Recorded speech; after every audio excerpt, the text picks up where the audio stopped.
Hey guys, welcome to another Blender tutorial.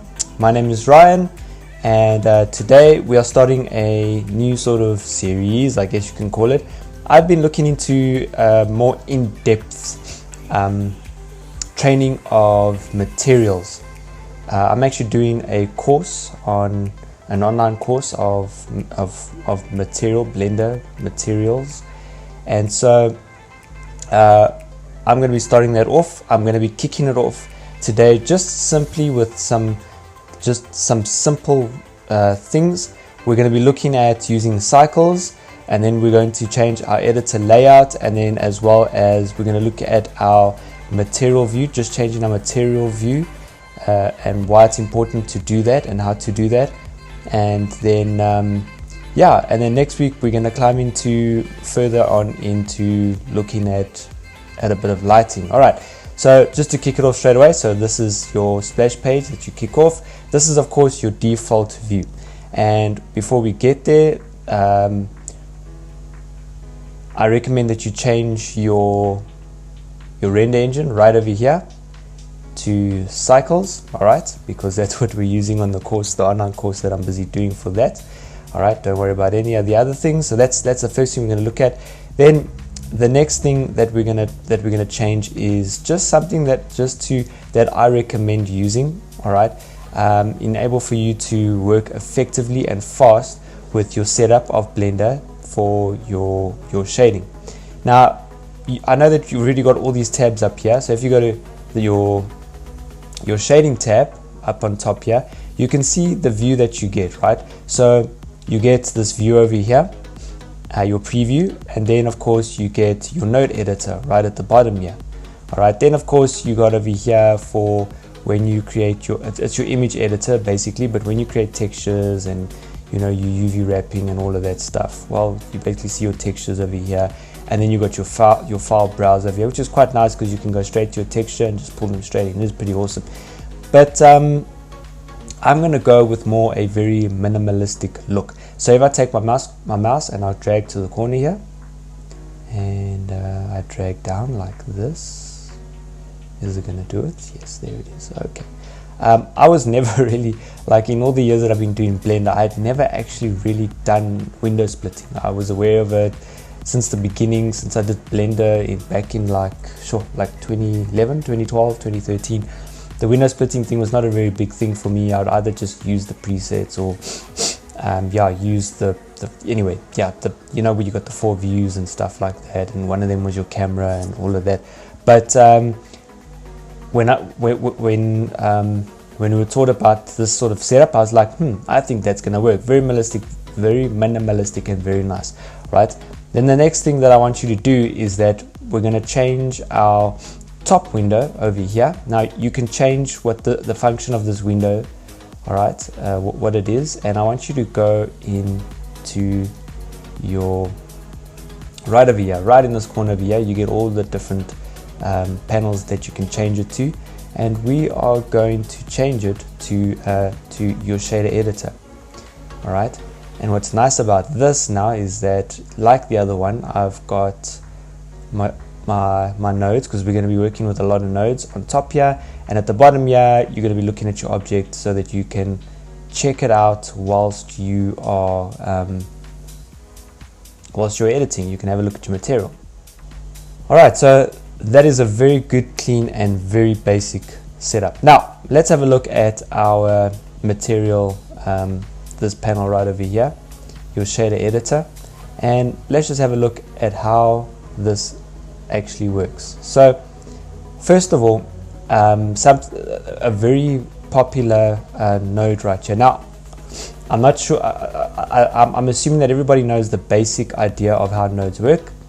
Alright, you got different node shaders, these little nodes over here, and just like layers, if you use After Effects or if you use an editor, and that whatever's on top will show on top, and as it goes down to the bottom it gets hidden behind the other one. Well, it's sort of like the same like that.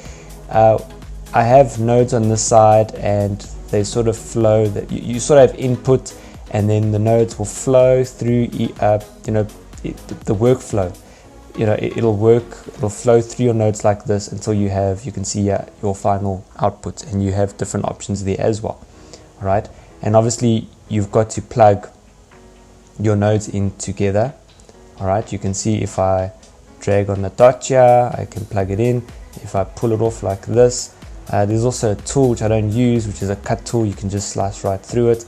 But anyway, so that's how it works. Now, the most popular node that apparently is used, and I use this one. I actually did a lesson on Principled BSDF because it's a very, very cool shader. It does a lot more than what meets the eye. It does a lot of work for you. You're just needing to basically select a very few options. Go look for my tutorial on that. Go look on the movie show playlist on the Active TV YouTube channel. All right, you won't find a Blender playlist. You go look for the movie show playlist, and then right towards one, because we actually did a whole lot of shows before that, and then I decided to start doing like Blender tutorials because Blender they use for movies and gaming. But anyway, so yeah, so go check that out on the Principled BSDF, and this guy is a lot more amazing than what you think. But anyway, so we're at this point now where we've got our viewer over here, and we've got our shader editor over here. And what you'll notice is that if I change the color here, all right, because right now in my over here in my preview, if I edit a specific object's material by selecting. When I selected it, it's active over here. Right, you can even see over here in my collection, there's my cube. But now if I change the color to blue, it doesn't change. And that's simply because you need to go into your material preview, right over here.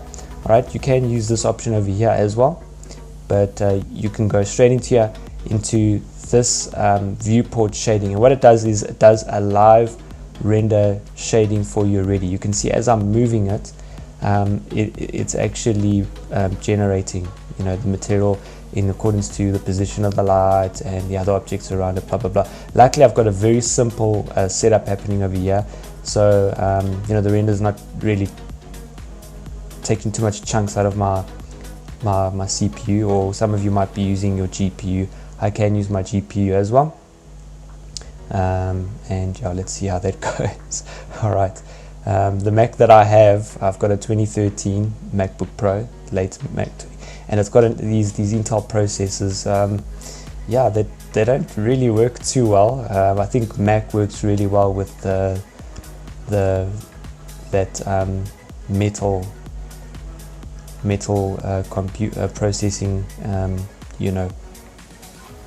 thing that Mac did, especially when you're editing and stuff like that. But I find that when it comes to 3D, we don't suffer that much. Even when it comes to, I use DaVinci as well. There's certain nodes I have to disable the GPU. But anyway, so I'm using Cycles. I've just put it on GPU compute. I don't know if it's actually working because you can see it's grayed out. I don't know if that means anything. But anyway, comment if you know anything about that. So, right, material preview.